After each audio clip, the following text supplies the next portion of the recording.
Hace poco Santiago Abascal dio un discurso en Vista Alegre que me gustó, la verdad, por una razón muy sencilla, porque después de años de Podemitis, donde todo el mundo veía el peligro en el partido de Pablo Iglesias, el de la coleta, no el otro, que está muerto, claro, alguien ha puesto el foco por fin en el principal problema de España, que algunos llevamos ya comentando durante mucho tiempo. Pero bueno, Abascal lo ha hecho más mediático, de lo cual me alegro. Y ese problema se llama Partido Socialista Obrero Español, que tal y como bien dice el líder de Vox, es un partido efectivamente criminal, que ha conseguido blanquear su putrefacta historia mediante la manipulación y la reinvención de la misma. Hoy vamos a extender un poco más ese discurso de Abascal y vamos a ver a qué se refería cuando afirmaba que el PSOE es un partido criminal. Os aseguro que no le falta razón. ¡Comenzamos!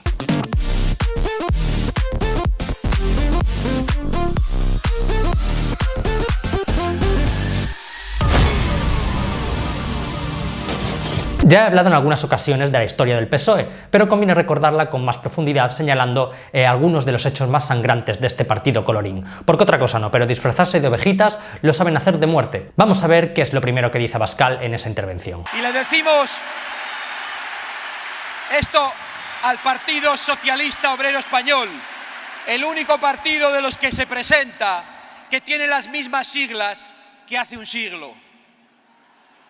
Y claro, cuando uno no cambia de siglas, tiene una historia. Y la historia del Partido Socialista es una historia criminal, desde su fundador, Pablo Iglesias, amenazando en el Parlamento de muerte a la oposición. Bien, nos situamos en el año 1909, estamos en plena etapa del turnismo político, de los partidos dinásticos, es decir, el Partido Liberal y el Partido Conservador, que cada cierto tiempo se intercambiaban el poder mediante unas elecciones, digamos, que dudosas.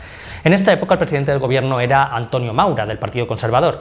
España estaba sumida en la mierda, básicamente, y había perdido casi todas sus colonias de la época de mayor esplendor. Vamos, que ya no era el imperio donde nunca se ponía el sol, ni nada de eso. El caso es que el protectorado de Marruecos era de las pocas cosas que le quedaban a España, y en la zona del Rif se produjo una sublevación de las tribus contra los trabajadores españoles que estaban trabajando allí en las minas, resultando asesinados 3 de ellos. El presidente Maura decidió enviar a reservistas, es decir, a civiles catalanes, a la zona para reprimir dicha sublevación, y esto provocó disturbios en el puerto de Barcelona cuando los reservistas iban a embarcar para viajar a Marruecos. Disturbios que se extendieron por toda la ciudad, provocando lo que se llamaría la Semana Trágica de Barcelona, y eso que aún no existían los CDR. Anarquistas y socialistas, por supuesto, apoyaron la revuelta que derivó, como siempre, en la quema de iglesias y conventos. Así que Maura decidió enviar al ejército para reprimir con dureza las revueltas y mandó ejecutar al supuesto instigador, el anarquista Francisco Ferrer. Esto conllevó la dimisión de Maura, debido a que dicen que se pasó un pelín repartiendo palos, y al año siguiente se celebraron elecciones que ganó, como no, el Partido Liberal, presidido por Canalejas. Y aquí fue cuando el PSOE entró por primera vez al Congreso de los Diputados, con un único escaño, el de Pablo Iglesias. Pablo Iglesias, solo 3 meses después de estas elecciones, en una de sus primeras intervenciones, se dirigió a Maura para recordarle lo ocurrido en la Semana Trágica de Barcelona y advertir de lo que ocurriría si volvía al poder. Tal ha sido la indignación producida por la política del gobierno presidido por el señor Maura, que los elementos proletarios hemos llegado al extremo de considerar que antes de que su señoría vuelva al poder debemos llegar al atentado personal. Efectivamente, 15 días después, Maura sufrió un atentado que lo dejó gravemente herido e Iglesias se negó a condenarlo. Y no solo eso, sino que el periódico panfletario El Socialista, que viene a ser El Público de entonces, se mofó del acto terrorista. ¿A qué no ha cambiado tanto el PSOE?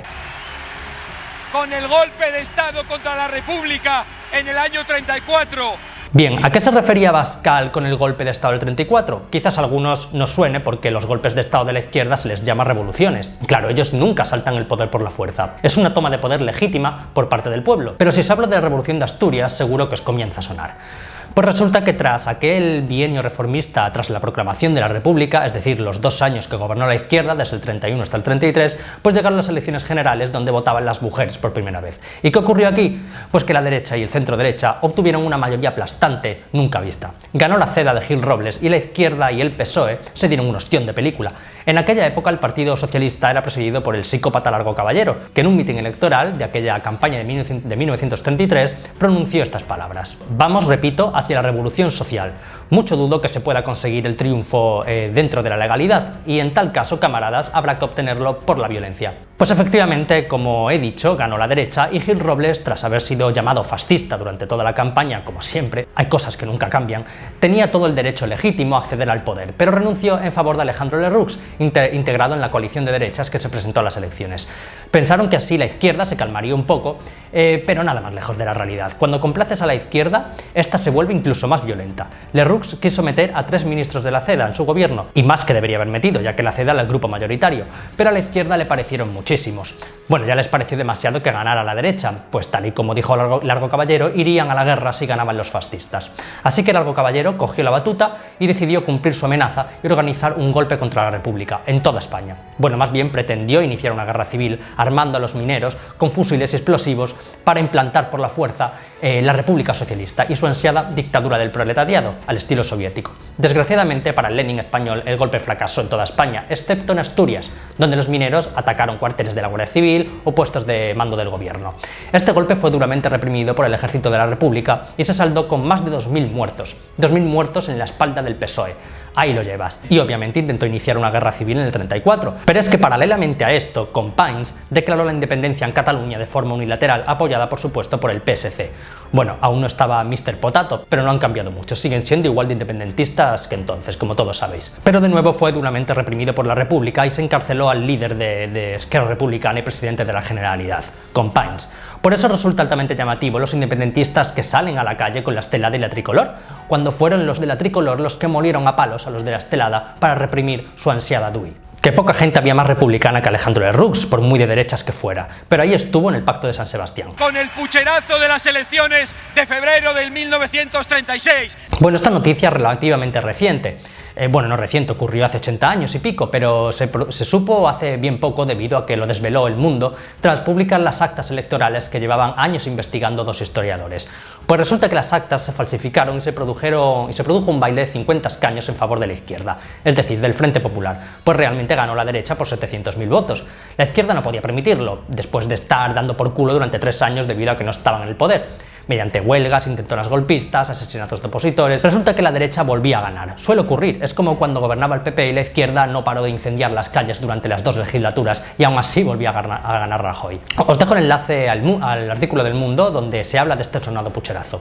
Con el asesinato del líder de la oposición a manos de la escolta socialista. Bueno, aquí viene la chicha, pues no es cualquier cosa. El asesinato de Calvo Sotelo por parte de la escolta socialista de Indalecio Prieto fue el detonante de la guerra civil. Sí, el PSOE provocó la guerra, Franco dio el golpe de Estado ante un gobierno absolutamente criminal, con el país en la miseria, un continuo estado de guerra y con la república hecha añicos. Hay que decirlo abiertamente, y esto no es ser franquista. El franquismo fue ilegítimo porque no salió de la voluntad popular, pero es que el Frente Popular tampoco.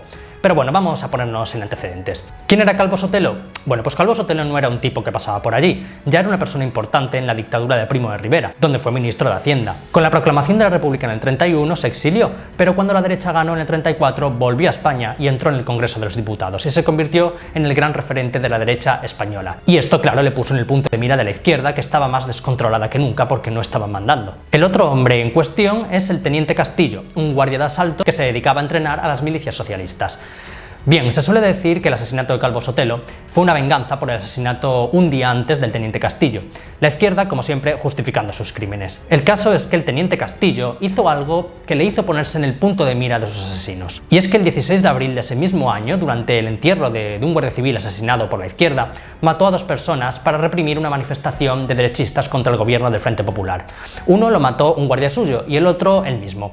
Pero resulta que uno de los asesinados por Castillo fue Andrés Sanz de Heredia, el primo del falangista José Antonio Primo de Rivera, y el otro José Yaguno, un estudiante de medicina del Partido Carlista. A partir de ese día, Castillo se convirtió en diana de falangistas y carlistas, recibiendo amenazas de muerte diarias, hasta que el 12 de julio fue asesinado por 4 personas cuando se dirigía a su cuartel en Pontejos.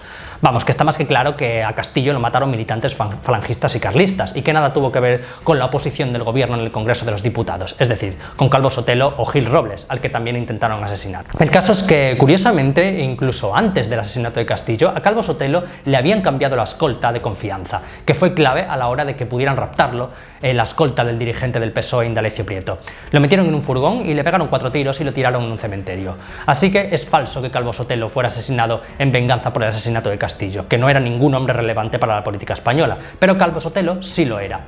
Era el mayor referente de la derecha monárquica y conservadora en España, junto a Gil Robles, al que pudieron avisar a tiempo y se salvó de milagro. Este hecho y no otro fue el que hizo que Franco se decidiera sublevarse contra la República, pues hasta ese momento fue de los mayores detractores al golpe de Estado que se estaba preparando y que seguramente no se habría llevado a cabo de no ser por ese clima insostenible de violencia que desembocó en este asesinato. Pero no hemos terminado con el robo del oro del Banco de España que se llevaron a Moscú. El famoso oro del Banco de España. Ya sabíamos que los socialistas eran unos chorizos, pero este episodio fue la antesala de lo que 80 años después sería la tercera temporada de La Casa de Papel. Sí, señores, los socialistas entraron en el Banco de España, abrieron la cámara acorazada y arramplaron con todo lo que había dentro. ¿Por qué? Bueno, pues la guerra civil ya había empezado y tan solo 2 meses después los socialistas ya comenzaron a preparar su exilio de oro.